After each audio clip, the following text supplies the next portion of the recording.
Good morning, my dear brothers and sisters.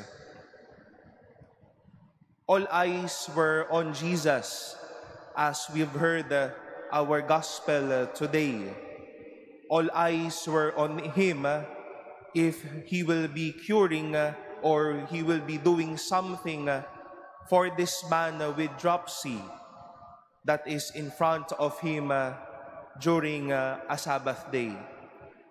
And we've heard how Jesus, in a very special and a powerful way, made known to them that on the Sabbath day, on the day of the Lord, and even every day, it is a good way for us to manifest the mercy of the Lord, to make love and compassion concrete, and not to be ignorant or to be indifferent with doing good or showing love and mercy.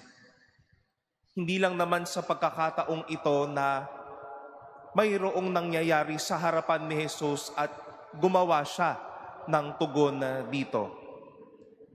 There were a large crowd who was tired from a long day journey and was hungry. And so Jesus asked for loaves and fish, and such the miracle happened. There was a man, a centurion, who longed for healing, and then Jesus came and showed the healing. There were instances of healing in front of him, instances of mercy in front of him, and we know so well how Jesus responded with mercy and with love.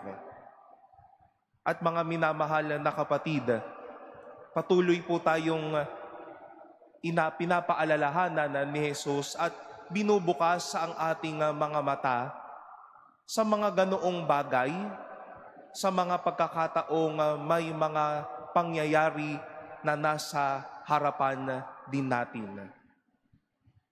Such experiences for Jesus were not moments to be, as I said, ignorant of mercy or to be complacent with love.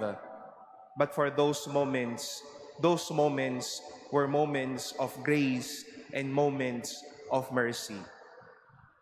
Baka po naghahanap tayo sa ating mga kanya-kanyang bahay, sino ba ang nais nating tulungan?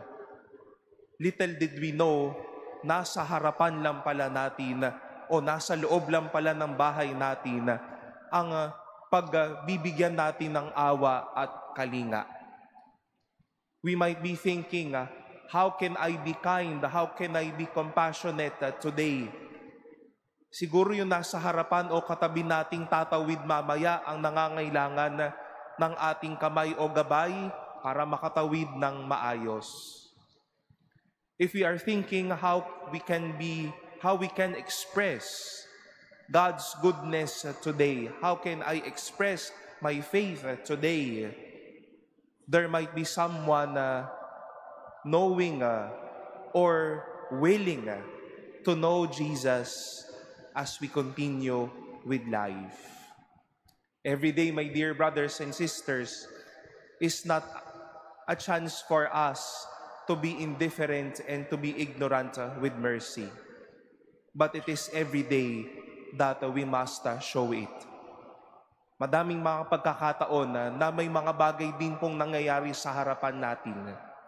Such are moments for us to manifest mercy and not to turn our back from doing good and from loving others.